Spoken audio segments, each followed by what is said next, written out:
Hi everyone, ഞാൻ രമേഷ്. പുതിയൊരു വീഡിയോയിലേക്ക് എല്ലാവർക്കും സ്വാഗതം. ഇന്ന് എൻ്റെ കൂടെയുള്ളത് 2025 ഏറ്റവും പുതിയ ടൊയോട്ട ക്യാമറിയാണ്. അതായത് ടൊയോട്ട ക്യാമറിയുടെ മിഡ് വേരിയൻ്റായ LE എന്ന് പറഞ്ഞ വേരിയൻ്റാണ് ഇന്ന് എൻ്റെ കൂടെയുള്ളത്. ഈ വാഹനത്തിൻ്റെ വിശേഷങ്ങളാണ് ഇന്നത്തെ വീഡിയോയിൽ. നിങ്ങൾ ആദ്യമായിട്ടാണ് നമ്മുടെ ചാനൽ കാണുന്നതെങ്കിൽ നമ്മൾ വീഡിയോ ലൈക്ക് ചെയ്യുക, അതുപോലെ ചാനൽ സബ്സ്ക്രൈബ് ചെയ്യുക, ബെൽ ബട്ടൺ എനേബിൾ ചെയ്യുക. അപ്പോൾ നമുക്ക് നേരെ ഈ വാഹനത്തിൻ്റെ കൂടുതൽ വിശേഷങ്ങളിലേക്ക് പോകാം. ഈ കാണുന്നതാണ് 2025 ഏറ്റവും പുതിയ ടൊയോട്ട ക്യാമറി. നമ്മളിപ്പോൾ കണ്ടുകൊണ്ടിരിക്കുന്നത് ടൊയോട്ട ക്യാമറിയുടെ മിഡ് വേരിയൻ്റായ LE എന്ന് പറഞ്ഞ വേരിയൻ്റാണ്. ഇതിന് തൊട്ട് മുമ്പുണ്ടായിരുന്ന ടൊയോട്ട ക്യാമറിയുടെ മോഡലിൽ നിന്നും വളരെ ചെറിയ മാറ്റങ്ങളാണ് നമുക്ക് ആദ്യ കാഴ്ചയിൽ പ്രകടമാകുന്നത്. അതായത് head lamp unit, tail lamp unit, അങ്ങനെയുള്ള ചെറിയ ചെറിയ കാര്യങ്ങളൊക്കെയാണ്. അതുപോലെ ബമ്പറിൻ്റെ ഡിസൈന്, ഇങ്ങനെയുള്ള കാര്യങ്ങളൊക്കെയാണ് നമുക്ക് ആദ്യ കാഴ്ചയിൽ പ്രകടമാകുന്ന മാറ്റങ്ങൾ. ഏറ്റവും പുതിയ ക്യാമറയുടെ ബോണറ്റിൻ്റെ ഡിസൈൻ പഴയ മോഡലിനെ അപേക്ഷിച്ച് മുൻവശത്തേക്ക് കുറച്ചുകൂടി ചെരിഞ്ഞ് ഇറങ്ങിയ രീതിയിലാണ്. അത് വാഹനത്തിന് മുൻവശത്തു നിന്നുള്ള കാഴ്ചയിലും അതുപോലെ വശക്കാഴ്ചയിലൊക്കെ ഒരു സ്പോർട്ടി ഫീൽ കിട്ടുന്നുണ്ട്. അതുപോലെ ബോണറ്റിൻ്റെ രണ്ട് വശങ്ങളിലായിട്ട് താഴത്തേക്ക് ഇറങ്ങി നിൽക്കുന്ന രീതിയിൽ രണ്ട് ക്യാരക്ടർ ലൈനുകൾ കൊടുത്തിട്ടുണ്ട്. അത് ബമ്പറിലേക്ക് ഇറങ്ങി നിൽക്കുന്ന രീതിയിലാണ് കൊടുത്തിരിക്കുന്നത്. ഒരു പ്രത്യേക രീതിയിലുള്ള ഹെഡ് ലാമ്പ് യൂണിറ്റാണ് ഈ വാഹനത്തിന് വരുന്നത്. രണ്ട് ഹെഡ് ലാമ്പിനെയും കണക്ട് ചെയ്തുകൊണ്ട് ഒരു മാറ്റ് ബ്ലാക്ക് ഫിനിഷുള്ള ഒരു ഭാഗം കൊടുത്തിരിക്കുന്നു. ആ ഭാഗത്തൊരു എയർ ഡാമും കൂടെ വന്നിട്ടുണ്ട്. അതുപോലെ ഈ വാഹനത്തിന് വരുന്നത് LED പ്രൊജക്ടർ ഹെഡ് ലാമ്പുകളാണ്. ബോണറ്റിലേക്ക് കയറി നിൽക്കുന്ന രീതിയിലാണ് ഈ വാഹനത്തിൻ്റെ LED day time running light കൊടുത്തിരിക്കുന്നത്. തൊട്ട് താഴെയായിട്ട് ബമ്പറിൽ പാർക്കിംഗ് സെൻസേഴ്സ് കൊടുത്തിരിക്കുന്നു. ബമ്പറിൻ്റെ കോർണറിലായിട്ട് മാറ്റ് ബ്ലാക്ക് ഫിനിഷിൽ ഒരു എയർ ഇൻടേക്ക് സ്പേസ് കൊടുത്തിട്ടുണ്ട്. വലിയൊരു ഗ്രില്ലാണ് ഈ വാഹനത്തിന് വരുന്നത്. ഗ്രില്ലിൻ്റെ രണ്ട് വശങ്ങളിലും ഹണി കോംബ് ഡിസൈനിലുള്ള പ്രത്യേകതര കട്ടുകളൊക്കെ കൊടുത്തിരിക്കുന്നു. ആ ഭാഗത്ത് തന്നെയാണ് LED ഫോഗ് ലാമ്പും കൊടുത്തിരിക്കുന്നത്. ഗ്രില്ലിൻ്റെ മധ്യത്തിലായിട്ട് വലിയൊരു എയർ ഡാം കൊടുത്തിരിക്കുന്നു. അതിന് മുകളിലായിട്ട് ടൊയോട്ട ക്യാമറയുടെ ഒരു ബാഡ്ജിങ് കൊടുത്തിരിക്കുന്നു. തൊട്ട് മുകളിലായിട്ട് ബമ്പറിൽ പാർക്കിംഗ് സെൻസേഴ്സ് വന്നിരിക്കുന്നു. ബോണറ്റിൻ്റെ മുകളിലായിട്ട് ടൊയോട്ടയുടെ 3D ഡിസൈനിലുള്ള ലോഗോ കൊടുത്തിരിക്കുന്നു. വാഹനത്തിൻ്റെ വശക്കാഴ്ചയിൽ കാര്യമായിട്ടുള്ള മാറ്റങ്ങളൊന്നും സംഭവിച്ചിട്ടില്ല. ഇതിന് തൊട്ട് മുമ്പുണ്ടായിരുന്ന മോഡലിൻ്റെ അതേ ഡിസൈനിൽ തന്നെയാണ് ഇതിൻ്റെ വശങ്ങളൊക്കെ കമ്പനി ചെയ്തിരിക്കുന്നത്. 215/55R17 സൈസിലുള്ള ടയറുകളാണ് ഈ വാഹനത്തിന് വരുന്നത്. അതുപോലെ അലോയ് വീലിൻ്റെ കാര്യം പറയുകയാണെങ്കിൽ വളരെ ഭംഗിയുള്ള സിൽവർ ഫിനിഷോട് കൂടിയ അലോയ് വീലുകളാണ് ഈ വാഹനത്തിന് കൊടുത്തിരിക്കുന്നത്. അലോയ് വീലിൻ്റെ മധ്യത്തിലായിട്ട് ടൊയോട്ടയുടെ 3D ഡിസൈനിലുള്ള ലോഗോ കൊടുത്തിരിക്കുന്നു. വശക്കാഴ്ചയിൽ പ്രൊജക്റ്റ് ചെയ്ത് നിൽക്കുന്ന ബോഡി ലൈനുകളും കട്ടുകളൊക്കെ കൊടുത്തിരിക്കുന്നു. ഡോർ പാഡിൽ താഴെയായിട്ട് ക്രോമിയം ഫിനിഷുള്ളൊരു ബാറ് കൊടുത്തിരിക്കുന്നു. അതിൻ്റെ മുകളിലായിട്ട് ക്യാമറി എന്നുള്ളൊരു ബാഡ്ജിങ് കൊടുത്തിരിക്കുന്നു. ഡ്യുവൽ ടോൺ ഫിനിഷിലാണ് ഈ വാഹനത്തിൻ്റെ സൈഡ് വ്യൂ മിറേഴ്സ് കൊടുത്തിരിക്കുന്നത്. അതിൽ തന്നെ ക്രോമിയം ഫിനിഷുള്ളൊരു ഭാഗം കൊടുത്തിരിക്കുന്നു. ആ ഭാഗത്ത് ടേൺ ഇൻഡിക്കേറ്റേഴ്സ് കൊടുത്തിരിക്കുന്നു. വശങ്ങളിൽ ഗ്ലാസ് ഏരിയയ്ക്ക് ചുറ്റുമായിട്ട് ക്രോമിയം ഫിനിഷുള്ള ഒരു ലൈന് കൊടുത്തിരിക്കുന്നു. അത് വാഹനത്തിന് വശക്കാഴ്ചയിൽ ഒരു പ്രത്യേക ഭംഗി സമ്മാനിക്കുന്നുണ്ട്. അതുപോലെ വാഹനത്തിൻ്റെ ഡോർ ഹാൻഡിലുകളെല്ലാം വരുന്നത് ബോഡി കളറിൽ തന്നെയാണ്. വാഹനത്തിൻ്റെ പിൻഭാഗത്ത് സംഭവിച്ച മാറ്റം എന്ന് പറയുന്നത് ടെയിൽ ലാമ്പ് യൂണിറ്റിൽ വന്ന മാറ്റമാണ്. വളരെ സ്ലീക്കായ ഒരു LED ടെയിൽ ലാമ്പ് യൂണിറ്റാണ് ഈ വാഹനത്തിൽ വന്നിരിക്കുന്നത്. വശങ്ങളിലേക്ക് കയറി നിൽക്കുന്ന ഒരു പ്രത്യേക ഡിസൈനിലുള്ള ഒരു LED ടെയിൽ ലാമ്പ് യൂണിറ്റാണ് ഏറ്റവും പുതിയ ക്യാമറയ്ക്ക് വന്നിരിക്കുന്നത്. പിൻഭാഗത്ത് ബൂട്ടിൻ്റെ മുകൾ വശത്തായിട്ട് സ്പോയിലർ പോലുള്ളൊരു ഭാഗം കൊടുത്തിരിക്കുന്നു. അതിൻ്റെ തൊട്ട് താഴെയായിട്ട് ടൊയോട്ടയുടെ ലോഗോ കൊടുത്തിരിക്കുന്നു. താഴെ വളരെ നീട്ടി വലിച്ച് ക്യാമറ എന്ന് പറഞ്ഞൊരു ബാഡ്ജിങ് കൊടുത്തിരിക്കുന്നു. ഡ്യുവൽ ടോൺ ഫിനിഷിലാണ് ടൊയോട്ട ക്യാമറയുടെ ബമ്പർ വരുന്നത്. ഏറ്റവും താഴ്ഭാഗത്തായിട്ട് മാറ്റ് ബ്ലാക്ക് ഫിനിഷുള്ളൊരു ഭാഗം കൊടുത്തിരിക്കുന്നു. ആ ഭാഗത്ത് റിഫ്ലക്റ്റേഴ്സ് കൊടുത്തിരിക്കുന്നു. ബമ്പറിൻ്റെ മുകളിലായിട്ട് പാർക്കിംഗ് സെൻസേഴ്സ് കൊടുത്തിരിക്കുന്നു.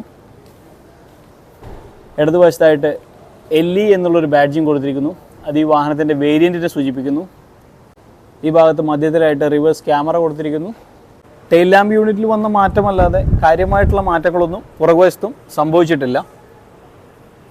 ബ്ലാക്കിൻ്റെയും ബീജിൻ്റെയും ഫിനിഷിലുള്ള ഒരു ഇൻറ്റീരിയർ തീമാണ് ഈ വാഹനത്തിന് കൊടുത്തിരിക്കുന്നത്. ഇലക്ട്രിക്കലി അഡ്ജസ്റ്റ് ചെയ്യാവുന്ന സീറ്റാണ് ഈ വാഹനത്തിൻ്റെ ഡ്രൈവർ സൈഡിൽ വരുന്നത്. അതിൻ്റെ കൺട്രോൾ സ്വിച്ചുകളും ബട്ടണുകളും കൊടുത്തിരിക്കുന്നു. ബീജ് നിറത്തിലുള്ള ഫാബ്രിക് ഫിനിഷോട് കൂടിയാണ് ഈ വാഹനത്തിൻ്റെ സീറ്റുകൾ വരുന്നത്. നല്ല രീതിയിൽ ബാക്ക് സപ്പോർട്ട് അതുപോലെ തൈ സപ്പോർട്ടൊക്കെ പ്രൊവൈഡ് ചെയ്യുന്ന സീറ്റുകളാണ് ഈ വാഹനത്തിൻ്റെ ഒന്നാം നിരയിൽ കൊടുത്തിരിക്കുന്നത്. ബ്ലാക്കിൻ്റെയും ബീജിൻ്റെയും കോമ്പിനേഷനിൽ തന്നെയാണ് ഈ വാഹനത്തിൻ്റെ ഡാഷ്ബോർഡും ചെയ്തിരിക്കുന്നത്.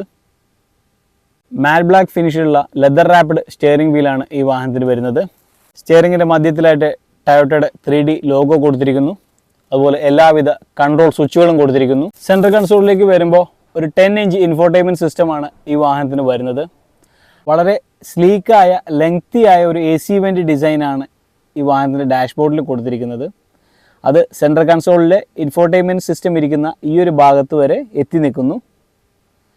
അതിൻ്റെ താഴെയായിട്ട് അലുമിനിയം ഫിനിഷുള്ളൊരു ഭാഗം കൊടുത്തിരിക്കുന്നു. തൊട്ട് താഴെ ബീജ് നിറത്തിലുള്ളൊരു ഭാഗം കൊടുത്തിരിക്കുന്നു. ഇൻഫോർടൈൻമെൻറ്റ് സിസ്റ്റത്തിന് തൊട്ട് താഴെ AC-യുടെ കൺട്രോൾ സ്വിച്ചുകളും മറ്റും കൊടുത്തിരിക്കുന്നു. അലുമിനിയം ഫിനിഷുള്ള ഒരു ഫ്രെയിമോട് കൂടിയ ഭാഗത്ത് AC വെൻറ്റുകൾ കൊടുത്തിരിക്കുന്നു. സ്റ്റിയറിംഗ് വീലിൻ്റെ തൊട്ട് പുറകിലായിട്ട് എൻജിൻ സ്റ്റാർട്ട് സ്റ്റോപ്പ് ബട്ടൺ കൊടുത്തിരിക്കുന്നു. തൊട്ട് താഴെയായിട്ട് മൊബൈൽ ചാർജിങ് പോയിന്റുകൾ കൊടുത്തിരിക്കുന്നു. വയർലെസ് ചാർജിങ് സ്പോട്ട് കൊടുത്തിരിക്കുന്നു. ഒരു പ്രത്യേക രീതിയിലുള്ള കപ്പ് ഹോൾഡർ ഡിസൈനാണ് ഈ വാഹനത്തിന് വന്നിരിക്കുന്നത്. 2 ബോട്ടിലുകൾ ഹോൾഡ് ചെയ്യാനും അതുപോലെ അത്യാവശ്യം വേറെ എന്തെങ്കിലുമൊക്കെ സാധനങ്ങൾ ഹോൾഡ് ചെയ്യാനൊക്കെ പറ്റിയൊരു സ്പേസും കൂടെ കൊടുത്തിരിക്കുന്നു. ഓട്ടോമാറ്റിക് ട്രാൻസ്മിഷനോട് കൂടിയൊരു വാഹനമാണിത്. അതിൻ്റെ ഡ്രൈവിംഗ് മോഡുകൾ കൊടുത്തിരിക്കുന്നു. ലെതർ ഫിനിഷോട് കൂടിയ ഒരു ഗിയർ നോബ് കൊടുത്തിരിക്കുന്നു. ഫാബ്രിക് ഫിനിഷുള്ള വളരെ വലിയൊരു ആംറസ്റ്റാണ് ഈ വാഹനത്തിന് വരുന്നത്. ആംറസ്റ്റിന് താഴെ വളരെ വലിയൊരു ഗ്ലൗ ബോക്സ് കൊടുത്തിരിക്കുന്നു. അതിലൊരു 12 വോൾട്ട് ചാർജിങ് സോക്കറ്റ് കൊടുത്തിരിക്കുന്നു. വളരെ ചെറിയൊരു മൂൺ റൂഫാണ് ഈ വാഹനത്തിന് വരുന്നത്. ഈ ഒരു ഭാഗത്ത് മൂൺ റൂഫിൻ്റെ കൺട്രോൾ സ്വിച്ചുകൾ കൊടുത്തിരിക്കുന്നു. LED റീഡിംഗ് ലാമ്പ് കൊടുത്തിരിക്കുന്നു. ഓട്ടോ ഡിമ്മിങ് മിറർ കൊടുത്തിരിക്കുന്നു. ഫ്രണ്ടിലെ ഡോർ പാഡിലേക്ക് വരുമ്പോൾ ഡ്യുവൽ ടോൺ ഫിനിഷിൽ തന്നെയാണ് ഫ്രണ്ടിലെ ഡോർ പാഡ് ചെയ്തിട്ടുള്ളത്. ഏറ്റവും താഴെയായിട്ട് സ്പീക്കർ കൊടുത്തിരിക്കുന്നു. അതിനോട് ചേർന്ന് തന്നെ ബോട്ടിൽ ഹോൾഡ് ചെയ്യാനുള്ളൊരു സ്പേസ് കൊടുത്തിരിക്കുന്നു. തൊട്ട് മുകളിലായിട്ട് ലെതർ ഫിനിഷോട് കൂടിയ ഒരു ഗ്രാബ് ഹാൻഡിലാണ് കൊടുത്തിരിക്കുന്നത്. അതിനോട് ചേർന്ന് തന്നെ പവർ വിൻഡോയുടെ കൺട്രോളുകൾ കൊടുത്തിരിക്കുന്നു. മിറർ അഡ്ജസ്റ്റ്മെൻറ്റിൻ്റെ സ്വിച്ചുകളൊക്കെ കൊടുത്തിരിക്കുന്നു. തൊട്ട് മുകളിലായിട്ട് അലുമിനിയം ഫിനിഷുള്ള ഒരു ഭാഗമാണ് കൊടുത്തിരിക്കുന്നത്. ആ ഭാഗത്താണ് ഡോർ ഹാൻഡിൽ കൊടുത്തിരിക്കുന്നത്. ആ ഒരു ഡിസൈന് വളരെ ഭംഗിയായിട്ടുണ്ടെന്ന് വേണം പറയാൻ. അതിൽ തന്നെ ഡോറ് ലോക്ക് അൺലോക്ക് ബട്ടൺ കൊടുത്തിരിക്കുന്നു. 2 പേർക്ക് വിശാലമായിട്ട് ഇരുന്ന് യാത്ര ചെയ്യാൻ കഴിയുന്ന ബീജ് നിറത്തിലുള്ള ഫാബ്രിക് സീറ്റുകളാണ് ഈ വാഹനത്തിൻ്റെ രണ്ടാം നിരയിൽ കൊടുത്തിരിക്കുന്നത്. അത്യാവശ്യം നല്ല രീതിയിൽ ലെഗ് റൂം രണ്ടാം നിരയിൽ സീറ്റുകൾക്ക് ഉണ്ട്. പിൻഭാഗത്ത് മധ്യത്തിലായിട്ട് അത്യാവശ്യം ഉയർന്നു നിൽക്കുന്ന ഒരു ടണൽ ഉള്ളത് കൊണ്ട് തന്നെ 2 പേർക്കാണ് സുഖമായിട്ട് യാത്ര ചെയ്യാൻ കഴിയുള്ളൂ. ഇവിടെ ഒരു ആംറസ്റ്റ് കൊടുത്തിരിക്കുന്നു. അതിൽ തന്നെ 2 ബോട്ടിലുകൾ ഹോൾഡ് ചെയ്യാനുള്ളൊരു കപ്പ് ഹോൾഡർ കൊടുത്തിരിക്കുന്നു. പുറകിലെ ഡോർ പാഡിലേക്ക് വരുമ്പോൾ ഡ്യുവൽ ടോൺ ഫിനിഷിൽ തന്നെയാണ് ഡോർ പാഡ് വന്നിരിക്കുന്നത്. ഏറ്റവും താഴെയായിട്ട് സ്പീക്കർ കൊടുത്തിരിക്കുന്നു. ബോട്ടിൽ ഹോൾഡ് ചെയ്യാനുള്ള സ്പേസ് കൊടുത്തിരിക്കുന്നു. ലെതർ ഫിനിഷുള്ള ഒരു ഗ്രാബ് ഹാൻഡിൽ കൊടുത്തിരിക്കുന്നു. ആ ഭാഗത്ത് പവർ വിൻഡോയുടെ കൺട്രോളുകൾ കൊടുത്തിരിക്കുന്നു. മുൻപിലെ ഡോർ പാഡിലെ പോലെ തന്നെ അലുമിനിയം ഫിനിഷുള്ള ഒരു ഭാഗത്താണ് ഡോർ ഹാൻഡിൽ കൊടുത്തിരിക്കുന്നത്. അതിനോട് ചേർന്ന് തന്നെ ഡോർ ലോക്ക് അൺലോക്ക് ബട്ടൺ കൊടുത്തിരിക്കുന്നു. വാഹനത്തിൻ്റെ റിയർ ഗ്ലാസ്സിൽ ഒരു പവർ സൺഷെയ്ഡ് കൊടുത്തിരിക്കുന്നു. 8 സ്പീഡ് ഓട്ടോമാറ്റിക് ട്രാൻസ്മിഷനോട് കൂടിയ 2.5 ലിറ്റർ 4 സിലിണ്ടർ എഞ്ചിനാണ് ഏറ്റവും പുതിയ ടൊയോട്ട ക്യാമറയ്ക്ക് വരുന്നത്. ഈ വാഹനം നൽകുന്ന പരമാവധി ടോർക്ക് എന്ന് പറയുന്നത് 5000 RPM 240 ന്യൂട്ടൺ മീറ്ററാണ്. കൂടാതെ പരമാവധി ഔട്ട്പുട്ട് എന്ന് പറയുന്നത് 6600 RPM 201 ഹോഴ്സ് പവറാണ്. പ്രധാനമായും 5 നിറങ്ങളിലാണ് ഏറ്റവും പുതിയ ടൊയോട്ട ക്യാമറി അവൈലബിൾ ആയിട്ടുള്ളത്. അതിലൊന്ന് നമ്മളിപ്പോൾ ഈ കണ്ടുകൊണ്ടിരിക്കുന്ന പേൾ വൈറ്റ് എന്ന് പറയുന്ന ഈ ഒരു മോഡൽ. കൂടാതെ dark red, grey, silver, brown, titanium എന്നിങ്ങനെയുള്ള 5 കളറിലാണ് ഈ വാഹനം അവൈലബിൾ ആയിട്ടുള്ളത്. ഈ വാഹനത്തിൻ്റെ ലെങ്ത്ത് വരുന്നത് 4920 mm. അതുപോലെ ഈ വാഹനത്തിൻ്റെ വിഡ്ത്ത് വരുന്നത് 1840 mm.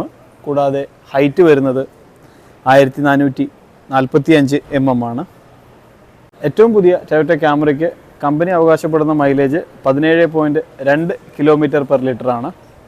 ഏറ്റവും പുതിയ ടൊയോട്ട ക്യാമറയുടെ LE എന്ന് പറഞ്ഞ ഈ ഒരു വേരിയൻറ്റിൻ്റെ സൗദി അറേബ്യയിലെ പ്രൈസ് വരുന്നത് 1,17,000 റിയാലാണ്.